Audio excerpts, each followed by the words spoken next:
الحمدللہ رب العالمین والصلاة والسلام علی سید المرسلین اما بعد فاعوذ باللہ من الشیطان الرجیم بسم اللہ الرحمن الرحیم۔ السلام علیکم ورحمۃ اللہ وبرکاتہ۔ ویلکم ٹو اسلامک سیڈ چینل۔ امید ہے کہ آپ سب اللہ پاک کے فضل و کرم سے نہایت خیر و عافیت کے ساتھ ہوں گے۔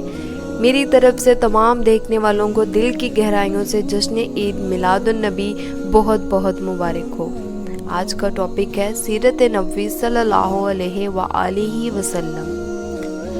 اللہ پاک نے قرآن پاک کی سورۃ الاحزاب آیت نمبر 21 میں فرمایا، بے شک رسول اللہ کی زندگی تمہارے لیے بہترین نمونہ ہے۔ آج سے 1400 سال پہلے کا ذکر ہے۔ انسانی معاشرہ ظلم و تاریکی، جہالت و نادانی، کفر و باطل اور شر و فساد کے گھٹا ڈوب اندھیروں میں ڈگمگا رہا تھا۔ خون ریزی، خانہ جنگی اور قتل و غارت کا بازار گرم تھا۔ بت پرستی عام تھی، لوگ شمس و قمر کے پرستش کے قائل تھے۔ ایسے حالات میں غیرت حق جوش میں آئی تو سرزمین عرب پر حق و باطل کے نیز و تاباں طلوع ہوا۔ آپ صلی اللہ علیہ وآلہ وسلم کی آمد سے مظلوم انسانیت پکار اٹھی، یہ کون آیا؟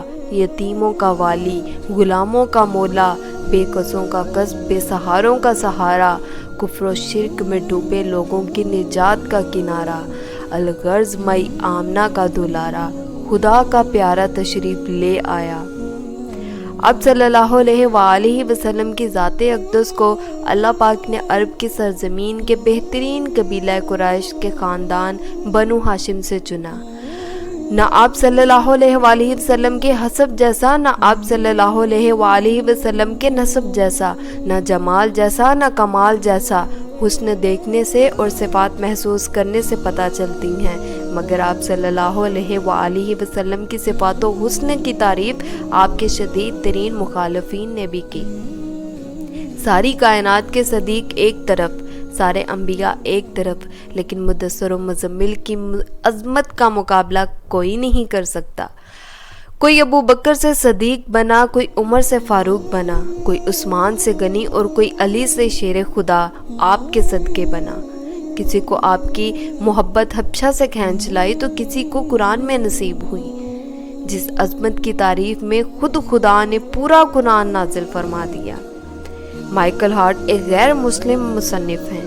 اس نے اپنی کتاب دا 100 میں آپ صلی اللہ علیہ وآلہ وسلم کا نام مبارک سب سے اول لکھا، اور اس کی وجہ اس نے لکھی کہ he was the only man in the human history who was supremely successful in all the field of life۔ ہمارے نبی صلی اللہ علیہ وآلہ وسلم ریاست کے امام بھی ہیں، سیاست کے امام بھی ہیں، تمدن کے امام بھی ہیں، حلیے کے امام بھی ہیں، لباس کے امام بھی ہیں، اور زمین میں جو بھی پیدا ہوا اس کی شخصیت نیچے ہے، کالی کملی والے کا مقام سب سے اونچا ہے۔ بے شک پتھر کھا کے دعائیں دینے والا، راستے میں کانٹے بچھانے والوں اور اوجری پھینکنے والوں کو محبت کا درس دینے والا نبی، امت کے لیے راتوں کو جاگنے والا نبی، جس کو اللہ نے اپنا آخری نبی چن کے نبوت پر مہر لگا دی۔ آپ صلی اللہ علیہ وآلہ وسلم نے فرمایا، انا نبی الانبیاء، میں نبیوں کا نبی ہوں۔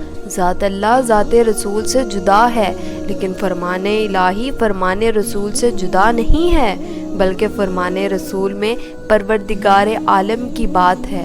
حضور کے ہائے قدم مبارک کو اپنی منزل بنا لیجئے، خدا خود ہمیں محبوب بنا لے گا۔ دنیا کے بڑے ممالک کے قوانین کے ماخذ جب بھی پڑھے، قرآن پاک اور آپ کی تعلیمات ہی دکھائی دی۔ کائنات کے سارے نظام نیچے ہیں، مصطفیٰ کا نظام اونچا ہے۔ آپ صلی اللہ علیہ وآلہ وسلم کی زندگی کے ہر پہلو ہمارے لیے نہ صرف مشعل راہ ہے، بلکہ کامیابی کا بہترین زینہ بھی ہے۔ تیرے اوصاف کا ایک باب بھی پورا نہ ہوا، تیرے اوصاف کا ایک باب بھی پورا نہ ہوا، زندگیاں ختم ہوئیں اور قلم ٹوٹ گئے۔ ملتے ہیں نیکسٹ ویڈیو میں ایک نئے ٹاپک کے ساتھ، تب تک مجھے دیجیے اجازت۔ اور ایک چیز میں لازمی ضرور کہنا چاہوں گی، صبح و شام درود شریف کو اپنا معمول بنا لیجئے۔ کیونکہ ناظرین اس کی بہت زیادہ فضیلت ہے، بہت زیادہ فضیلت ہے۔ اور جن لوگوں نے ابھی تک میرے چینل کو سبسکرائب نہیں کیا، اسکرین پہ نیچے سبسکرائب کا بٹن دیا گیا ہے، تو جلدی جائیں جا کے چینل کو سبسکرائب کر لیجئے تاکہ اس طرح کے ویڈیوز لے کے میں آپ کی خدمت میں حاضر ہو سکوں۔ فی امان اللہ۔